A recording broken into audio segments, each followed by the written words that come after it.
जय श्री कृष्ण, जय श्री राम। पूरी तरह से मन बना लिया वाल्मीकि ने उस रामायण को रचने का, और उसी के विषय में वो पूरी तरह से चिंता और मनन कर रहे हैं कि किस तरह मैं एक एक चीज को लोगों के सामने प्रस्तुत करूं कि रामायण के जो प्रमुख पात्र हैं, राम, दशरथ, तीनों रानियां, सीता इत्यादि, उनका मैं कोई भी ऐसा विषय ना हो जो लोगों को पता ना चले। तो पूरी तरह से वो हर एक के चरित्र के बारे में चिंता कर रहे हैं, और इसी चिंता में लगे हुए वो क्या कहते हैं, हसितम भाषितम च एव गतिर यावत च चेष्टितम तत्सर्वम धर्म वीर्येण यथावत संप्रश्यति। अब वो क्या करते हैं, क्योंकि वो चाह रहे हैं कि मैं पूरी तरह से राम के पूरे चरित्र को, राम के पूरे परिवार के वर्णन को मैं लोगों के सामने प्रस्तुत करूं, तो इसलिए वो अपने मन में पूरी तरह से ये चिंतन कर रहे हैं कि मैं कैसे उनके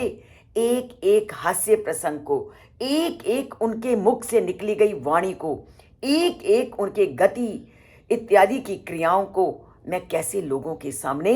प्रस्तुत करूं। और पूरे विधि विधान से वो अपने चिंतन के द्वारा उनकी एक एक गति को देख रहे हैं। वो उनके हास, उनके बोलने के तरीके को, उनके चलने के तरीके को, उनके कार्य के तरीके को करने को वो पूरी तरह से अपनी बुद्धि से विश्लेषण कर रहे हैं कि इन सब क्रियाओं को मैं रामायण में प्रस्तुत करके कैसे जन जन तक पहुंचाऊं। तो धर्मवीर वाल्मीकि के द्वारा राम जी के, दशरथ जी के, उनके द्वारा किए गए राज्य पाठ के, राम के आदर्श चरित्र को, और सीता की पतिव्रता धर्म को, और लक्ष्मण की सेवा को, और भरत के स्नेह को वो पूरी तरह से इस तरह लोगों के सामने लाना चाहते हैं